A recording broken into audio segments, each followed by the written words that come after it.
नमस्कार, India news in खबर में आपका स्वागत है। मैं हूं आपके साथ आशीष राजेंद्र कुमार।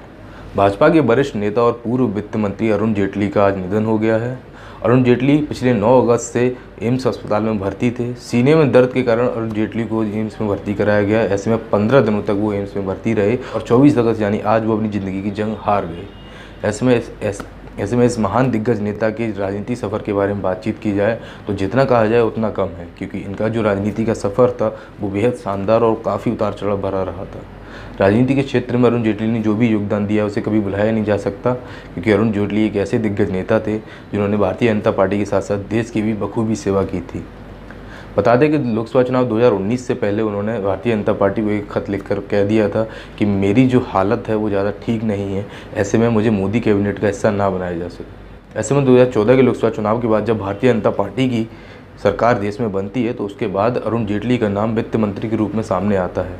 अरुण जेटली ने अपने वित्त मंत्री पद का बखूबी इस्तेमाल किया और खूब अच्छे तरीके से देश की सेवा की, लेकिन हालात को और समय को शायद कुछ और मंजूर था, क्योंकि 2019 लोकसभा चुनाव से पहले उनकी हालत जो थी वो दिन पर दिन बिगड़ने लगी थी और तबीयत का इलाज कराने के लिए कभी कभी वो देश से बाहर भी जाया करते थे। ऐसे में उनको यह अंदाज़ा पहले ही हो गया था उनके पास ज़्यादा अधिक समय नहीं है कि वो अपने देश की सेवा और अधिक कर सकें। इसलिए उन्होंने पहले ही यह खत में बता दिया कि अब मेरा शरीर इतना काम नहीं करता, मेरा स्वास्थ्य जो ठीक नहीं रहता, तो इस वजह से मुझे अगली मोदी कैबिनेट में शामिल ना किया जाए। अगर बात की जाए अरुण जेटली के राजनीति के सफ़र के बारे में तो साल 1952 28 दिसंबर को दिल्ली में जन्मे अरुण जेटली ने राजनीति में कई बड़े बड़े कार्य किए और कई बड़े पदों पर काबिज रहे। बात करें साल 1991 की तो अरुण जेटली सबसे पहले भाजपा के कार्यकारिणी अध्यक्ष सदस्य रहे। उसके बाद साल 1999 में अरुण जेटली को भाजपा का प्रवक्ता बना दिया।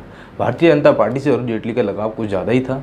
1999 लोकसभा चुनाव से पहले जब अरुण जेटली को भाजपा का कार्यकर्ता बनाया गया तो लगा कि अरुण जेटली अब राजनीति में पूरी तरीके से रम गए हैं और अपना जो व्यक्तित्व है उसे राजनीति के क्षेत्र में एक अच्छी तरीके से पेश करेंगे। 1999 में जब भाजपा और राष्ट्रीय जनतांत्रिक गठबंधन यानी राजग के गठबंधन की सरकार जब देश में बनती है तो अरुण जेटली को देश के सूचना प्रसारण और राज्य मंत्री का कार्यभार दिया जाता है। अरुण जेटली ने अपने इस कार्यभार को बखूबी संभाला। उसके बाद साल 2002 में कानून, न्याय और कंपनी मंत्रालय के अतिरिक्त का कार्यभार भी अरुण जेटली ने बखूबी संभाला। इसके बाद साल 2002 में अरुण जेटली ने कानून, न्याय और कंपनी मामलों के मंत्रालय का अतिरिक्त कार्यभार अच्छी तरीके से संभाला। अरुण जेटली का राजनीति का सफ़र दिन पर दिन चढ़ने लगा था, तो कहीं ना कहीं राजनीति के साथ साथ कानून के क्षेत्र में भी उनको काफ़ी उपलब्धि हासिल थी। दिल्ली सुप्रीम कोर्ट के वरिष्ठ वकील और दिल्ली हाई कोर्ट के सीनियर वकील भी रहे हैं। इसके बाद साल 2002 में कानून, न्याय और कंपनी मामलों के मंत्रालयों का अतिरिक्त कार्यभार अरुण जेटली ने बखूबी संभाला।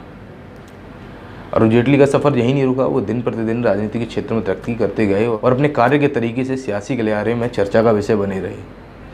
ऐसे में अरुण जेटली भाजपा पार्टी के साथ साथ जिस तरीके से जुड़े थे और भाजपा का जिस तरीके से भाजपा के लिए उन्होंने योगदान दिया वो वाकई काबिल तारीफ़ था।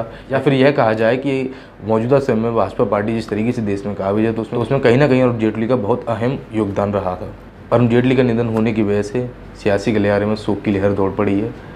सभी नेताएं उनकी मौत की खबर सुनकर चौंक गए हैं। सोशल मीडिया पर भी लोग उन्हें श्रद्धांजलि दे रहे हैं। 15 दिनों की जो जंग उन्होंने एम्स में लड़ी थी वाकई अपने आप में एक बड़ी कहानी बयां करती है। अगर बात की जाए साल 2014 की तो 2014 में जिस तरीके से भाजपा ने वापसी की थी देश में, तो उस दौरान अरुण जेटली का वित्त मंत्री बनना और अच्छे तरीके से अरुण जेटली का अपना पदभार संभालना बाकी काबिल तारीफ़ था। साल 2014 में जब भाजपा की सरकार बनती है और अरुण जेटली वित्त मंत्री के रूप में सामने आते हैं तो सभी ने इसका स्वागत किया और अच्छी तरीके से कहा कि हाँ, अरुण जेटली इस लायक हैं कि वो देश का वित्त मंत्री का कार्यभार संभाल सकें। कानून क्षेत्र और राजनीति के दिग्गज होने के नाते अरुण जेटली ने वित्त मंत्री का कार्यभार बखूबी संभाला। हालांकि 2014 में कुछ दिनों के लिए अरुण जेटली को डिफेंस मिनिस्टर भी बनाया गया, लेकिन उसके बाद उन्होंने अपना वित्त मंत्री का कार्यभार संभाला और बखूबी देश की सेवा की। पर एक जो इंटरेस्टिंग फैक्ट निकल के आता है तो वो ये है कि अरुण जेटली आज तक कोई लोकसभा चुनाव नहीं जीत पाए। भाजपा के दिग्गज नेता रहे अरुण जेटली ने राजनीति के क्षेत्र में जो कार्य किए हैं उनकी सराहना हमेशा की जाएगी। इन खबर चैनल को सब्सक्राइब करें और बेल आइकन दबाना ना भूलें।